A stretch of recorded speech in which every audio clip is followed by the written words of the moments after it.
talk about this permanent shelter that Bev was just talking about. They asked me to be on it because they were going to include a room in the shelter for children to do their homework. So they wanted my input, what was going to go into that room. Then all of a sudden, I don't know, I wasn't as involved in it, it just disbanded. And it was all over. And I felt very sad about it because I was so excited about the idea. They had actually located 5 or 6 locations. We've been down this road quite a number of times, located 5 or 6 locations in town that would be perfect sites, and then... Right, the problem is not in my backyard. That's the issue. That's what is holding the emergency shelter up. It sounded like it was going to be where the shore is now. That's where they were talking about back then. Yeah. And we may see the shore on the Ventura. Yeah. One of the things I'm going to say about Hidden Ventura, and I think it's a tour. I think it's lovely. You get snacks. You get drinks. Y'all are bringing snacks. Yeah, we're bringing our own snacks. Okay. One thing you'll see is that there are places for homeless people, but the number of units and beds and opportunities for people, it's woefully inadequate for the numbers that are out there as homeless. So, and one thing, just tying in, Randy, I'll let you in a second, but when Rob Worth was here, he mentioned in terms of the people who die, the homeless people, it's one person, homeless person dies each month in Ventura. So 12 people a year die who are homeless. And it could be from violence or natural reasons or just being exposed to the elements, but it's a huge number of people. There's so much to cover. It's such a huge topic, and hopefully you got a little bit of insight into what's happening in the city. And Randy? I was just going to ask you a question. Is there we're talking about private solutions to these problems, organizations, fundraising. Is there a sort of a concerted political arm, lobbying in the public domain for changes in laws and rules, the things that, they closed down, the hospital, the population of River Bottom quadrupled back then. So all of this touches upon public policy also, and so you guys are also lobbying on that end of it too. Do you have any partners in the government, in our local governments that are working with you? Yeah, that's an excellent question, and I'd invite you to contact me to talk about it more. But that's a huge part, and that's probably one of the areas where Lift Up Your Voice can have the most impact, because we're not beholden to anyone. I don't answer to a board of directors, or there is no political agenda per se. So, but yet that's where the action is, ultimately.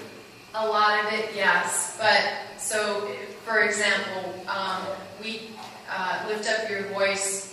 One of the biggest things we can do is keep you informed.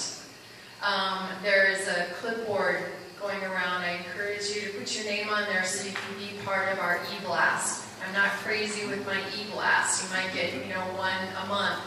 But when there is something important coming up, especially before the city council, like last year when something called Senate Bill 2 was going to be in front of the city council, months leading up to that, there were a lot of discussions, a lot of whatever, exactly what you were saying, Randy, and to be heard, make yourself heard, is critical. And I've heard since then the statistic that I find, I don't know, is it appalling? I don't know what the word is, but less than 20% of Ventura votes or gets involved, or so we wonder, and that's why I feel very strongly that it will be, it will be left to somebody with an idea, with a vision that, and the only example I can give on something like this that I've seen work, that not everybody's thrilled about, just politically or otherwise, is the Kingdom Center. You know, you guys aren't involved in that. Yeah. So for whatever reason, they didn't want the Unitarians' money either. So, and I shouldn't say either, because I don't know what the story is with Temple Beth. They're distinctly Christian-based and Christian outreach, and So, their mission is to do this through Christianity. right, And right. It was not a fit. It's the door for us to be able to. And so for Unitarians, they didn't like the Unitarians' belief or how they go about things, so they didn't want their money.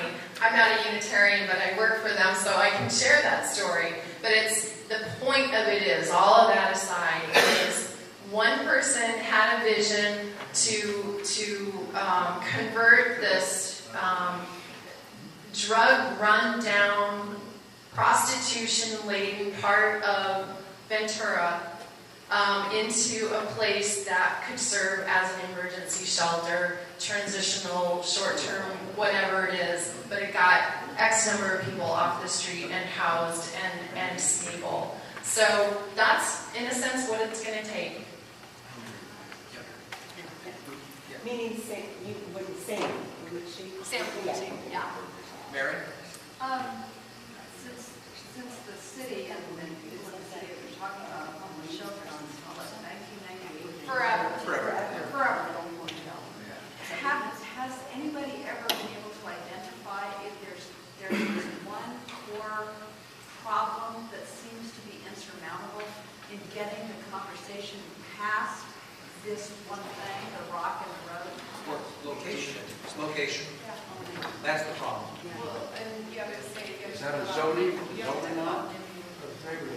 Yeah, it's. So basically what you're saying is, no matter where you try to cite it, everybody around it is going to rise up in indignation and say, no, this is bad. Even if they find a spot and they try to get this thing through, magically the location will be purchased by someone. So it's unavailable. This has happened in the past. What about the political will of the city council? What if they find someplace? Does there seem to be a cooperation, or do they tend to listen to?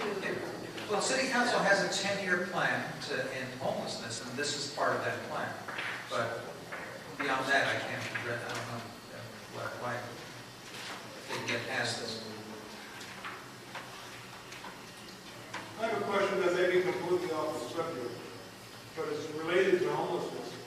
I'm of the impression, whether it's accurate or not, that a large part of our problem with the mentally ill homeless has to do with the fact that California years ago closed so many of our state mental hospitals, and in addition, there was litigation that said people have a right to choose what medication to take.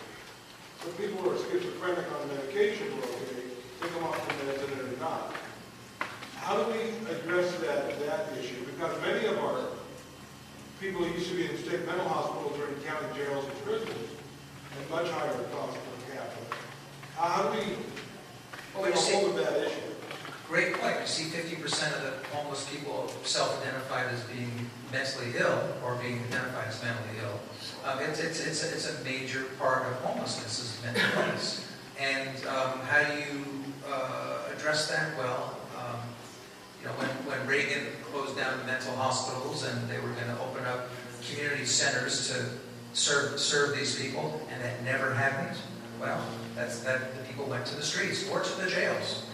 They're victimizing other people are being victimized. One of the two. Yeah, but that issue has to be addressed of what rights mentally ill people have. Well, that's a whole different issue, and that's a huge issue about can the state force medication, not force medication? How long can a person be held in treatment? I think it's a 72-hour hold until a court gets involved. Sort of reminds me about what Rob was talking about Yes. on Friday, is that we create these systems that keep going like this, but they don't have a break in them to move people out. I had a few questions, and I was going to share, I mean, as Jay was talking about his involvement, the religious community in Ventura has been involved in the homeless issue in multiple ways.